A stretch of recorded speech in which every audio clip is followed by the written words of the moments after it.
The second day of the third International HopeFor conference held in Punta Cana, Dominican Republic, centered around the sharing of experiences and best practices in disaster management from around the globe. Risk and disaster management has become increasingly more significant, and today it is considered to be a cross-cutting axis for sustainable development and the safety of our populations. In Chile, we hit the lotto. We have them all. The only threat that we don't have are hurricanes up to this moment.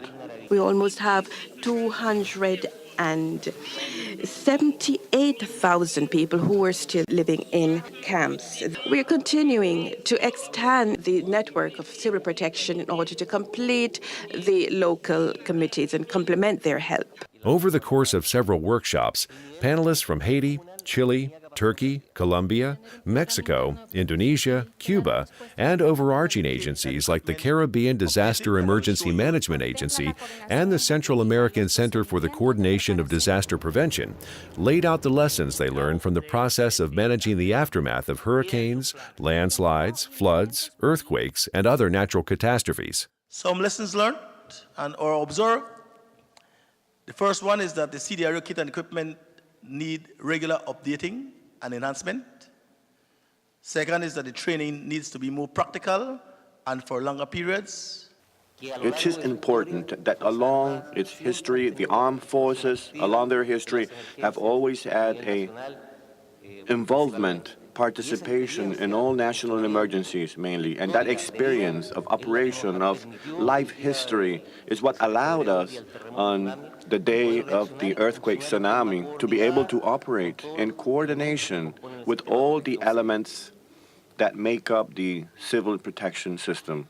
For the government of the President of Mexico, as of May, it was the first time when the National Civil Protection Council was established, which provided the new guidelines related to civil protection, the first of which is to increase the fund for disaster prevention even more than for responding to disasters. Panelists also focused on aid that goes beyond the basic needs of shelter, water, and food faced by many victims of nature's violence. Needs that are often addressed weeks or even months after a disaster strikes, but are no less relevant to the process of recovery in affected areas.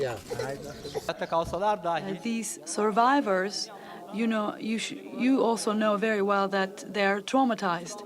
They might not be affected physically, but they are very much traumatized, so they need psychological help, and that is the reason why on the field we had 200 psychologists working with these traumatized survivors. We come in and we actually confine the survivors and we turn them into refugees, and we confine them in special places and tell them, do not move, stay put, we will provide for you. And disasters do not create refugees. Disasters create survivors. It is the conventional relief system that actually turns the survivors into refugees. The two-day conference ended with the publication of an outcome document, which underscored the important role of the HopeFor initiative to strengthen the efforts of preserving lives through effective civil-military coordination. This international conference is the beginning of a national and regional dialogue with all participants to translate the choices of the HopeFor initiative and the result of the recommendations of the three conferences to real steps. We have heard a number of presentations recognizing that HopeFor initiative is not only necessary and should continue further, but should be expanded both in terms of its membership as well as in terms of its conceptual guidelines. It also celebrated the extraordinary disaster management capacity and capability that many countries displayed in the past, and encouraged the participants to keep sharing best practices in emergency response. It has been evidence that there's a need to continue strengthening cooperation amongst participating nations with the purpose of overcoming the weaknesses identified in civilian-military coordination that must be supported by the added value of the armed forces. We were encouraged because we saw that countries really want to come together and share their experiences in the most transparent, open, and sincere fashion possible. I see the merit of having a HopeFor here, and by organizing the event like this, inviting some countries, it will give some more knowledge and capacity to countries who are attending this conference to build on their capacity, based on what has been discussed within the HopeFor conference. Organizers and participants looked at the future for the HopeFor initiative beyond 2013, towards the establishment of several centers of excellence for training and research, and intensified collaboration with the United Nations Office of Humanitarian Affairs, and a technical expert meeting to be held in New York in 2014. The next step, there will be a meeting of a high-level commission to decide the roadmap for the forthcoming years. And of course, each one of the region will develop their own plan of action.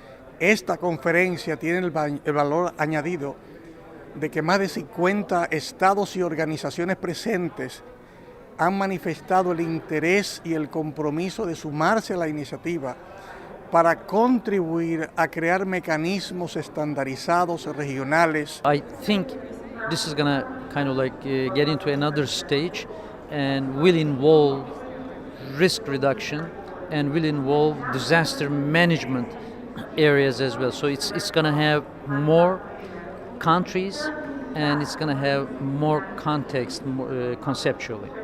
As the third International HopeFor Conference came to an end, participants walked away with a new sense of commitment to facilitate a more thorough and intense cooperation between military and civil disaster relief efforts, and to make local, regional, and global emergency relief aid more effective, facing upcoming natural threats head-on and making the world a safer place for all.